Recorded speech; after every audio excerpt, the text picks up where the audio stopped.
Hey, what's up, guys? Today I want to discuss adding swing to specific elements in your track. Right here today I'm going to use a 128 example, but this could go as far as trap songs, dubstep, you name it, pop tracks I do this in, all in between. Really, you guys just need to use your creativity of how can you guys work off grid.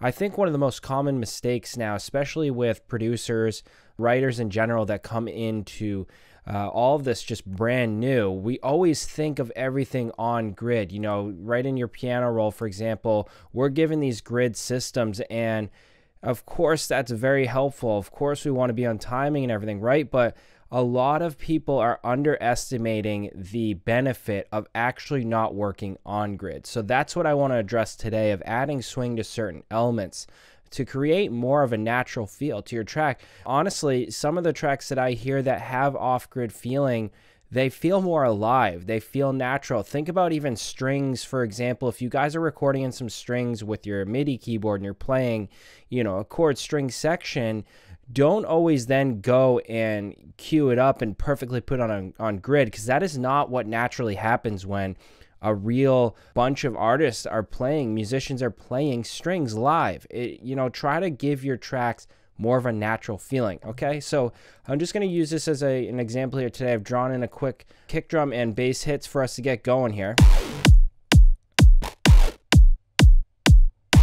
So I'm going to keep my kick, of course, on beat. We want that to be the main, you know, that's our main beat. Sure, we want it on 4/4. I want my clap on timing.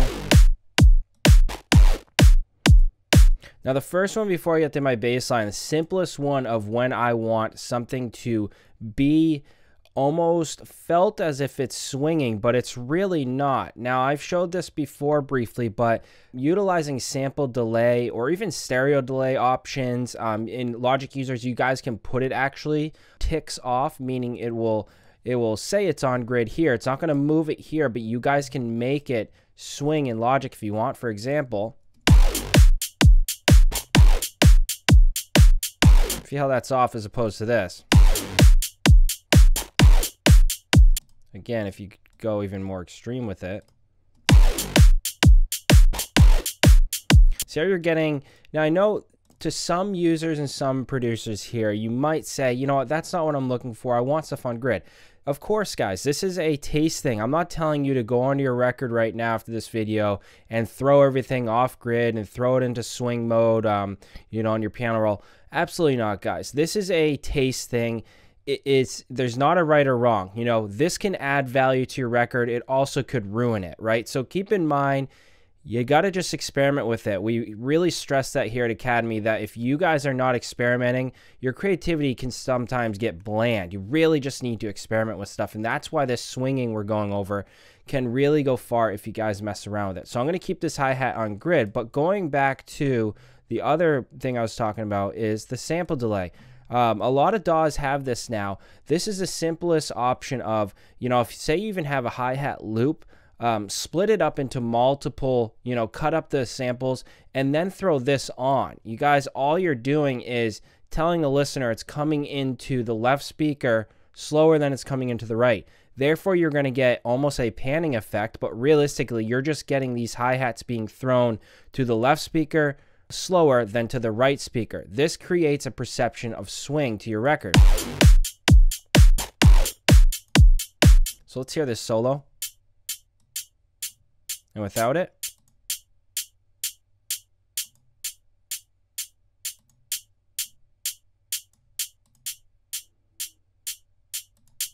See how apparent that is, guys?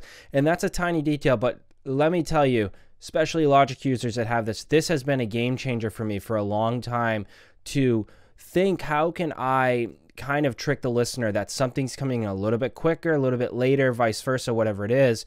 This just creates a little bit more width, and what we're talking about, swing, a little bit more of a natural feeling. I love it. I love using stuff like this. So just that's a quick one here. If you guys have this will create swing to a record. And then if you guys want to even mess around with the timing there, let me just select them all there and then put 80. See how you're getting more of that kind of bouncy swing to it? Again, guys, keep genre in mind. Keep if it's working, you know, keep in mind if it's going to work for your record. I don't want you to try do this on every single song just to put it in there. I really need to stress, guys, experiment with it. Let's look at just a bass line here and get that going, because this is where it can sound a little bit more creative.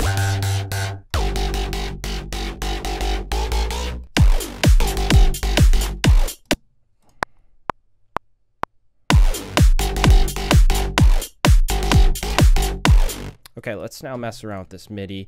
I'm just going to cue it up on 16.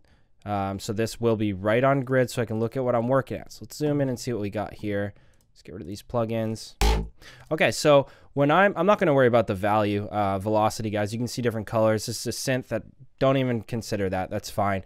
So what I'm going to do is usually I like messing with either eighth note swings or 16. Again, depending on genre, sometimes a trap song you might want maybe your hi-hats that are trickling, your 808s or whatever you're messing with, you might want to go to a 32nd. That's possible. But for this, I'm going to do a 16th. And I'm going to make my notes shorter. And I'm just going to draw these in randomly. So let's see what we can start making up here. And we're going to let the bass hit there and the bass hit there.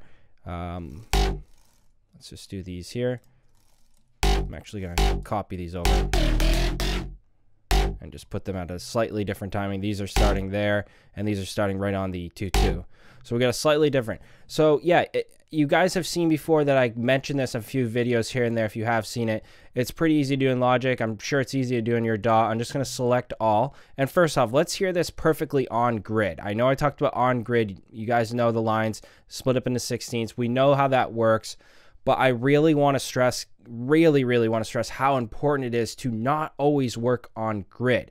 We all want to do it, right? We're all like, hey, the timing's got to be right. I got to work on in the sequencer and the timing. I get it. I agree. But what I don't agree with is I'm not hearing enough tracks that are actually off grid, benefiting the track. I can hear a swing that could be into a certain track. I'm like, God, I wish they kind of, put it off grid there. So this is what I'm going to mean. Let's hear it on grid first.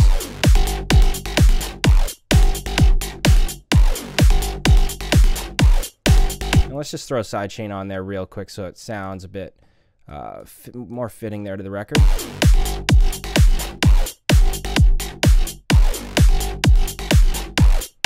Okay, so now that does sound good, right? We're just in our early stages. We do 101 more things with layering and whatnot. That's really not our focus here today. Our focus is how can we give more swing, right? How can we make a little more movement there? So you hear it there. It does sound good as is, but this is where it sounds better to me, more interesting. Where can you go the extra mile of thinking off grid? Mess with all of these guys. As I mentioned, 8th or 16.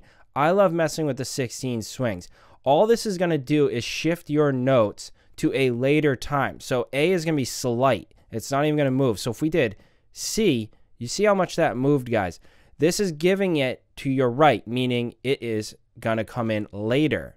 So let's put it on that one there. Now, if you select all, it's going to only grab some of them. See how this one's still on grid? This one's on grid, and so on. We have a few, but we have a lot that are actually almost half off, half of that tick off, which is great. That's what we want. So again, let's go back here and see how much that moves. Select all, and let's hit E. Now let's hear how much more interesting it sounds.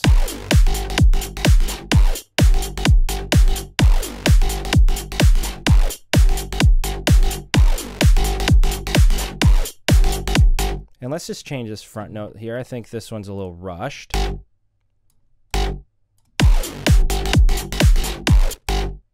And let's put this here, and let's swing that one.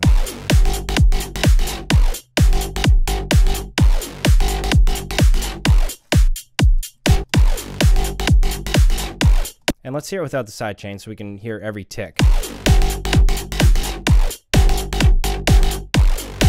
So do you guys see how we're almost tricking the listener to think it's kind of offbeat, but it's not far off beat because we still have our 4/4 pattern running the entire kind of feeling, the rhythm, right? We want to keep that. Never would I say swing this in this circumstance of this style house track. I wouldn't ever swing that off grid. This is going to be your machine that's going to keep it running. Everything around it is where you can give that swag and kind of swing to your track to make it more interesting.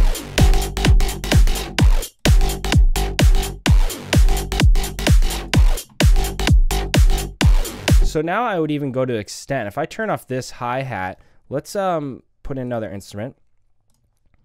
Now what I would take, and guys, mess around with the modes. If you guys have this in your DAW, mess around with E, or, you know, maybe going further to F. You're going to notice when you've gone too far.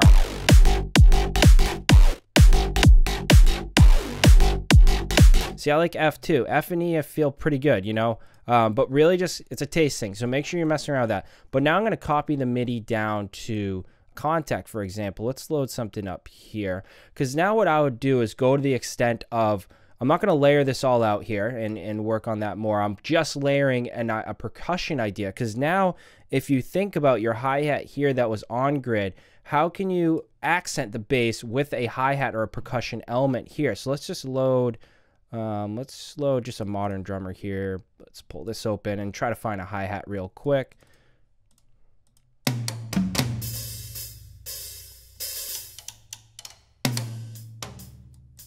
Okay, let's bring it up there.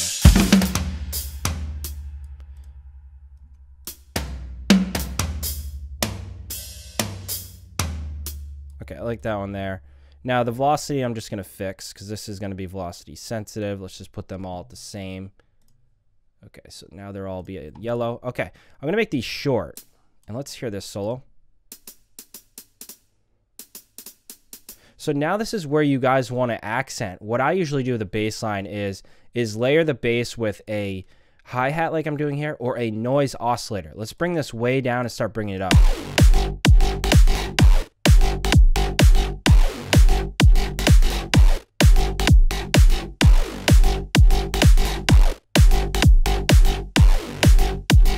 See how much more value that's adding? Now let's add our hi-hat that's on grid.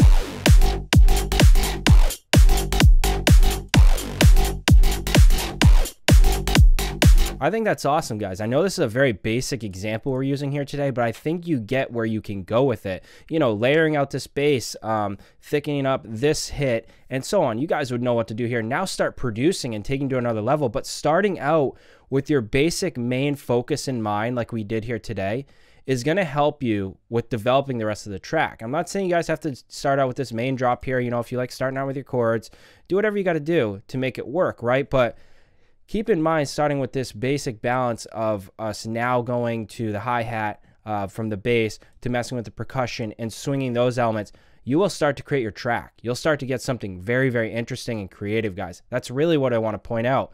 And I definitely like where this is going, and it's very simple. You know, now I'll do the same thing with a hi-hat. I could do a noise oscillator and so on. Just experiment with it. Maybe a percussion. You guys just get creative with it. But that's what I wanted to point out today, guys. Try this out in your tracks. Again, depending on genre, it may or may not work in every track. So just experiment with it and have fun with it. That's it for today, guys. Thank you so much for watching. That's Adding Swing. We'll see you guys at the next video.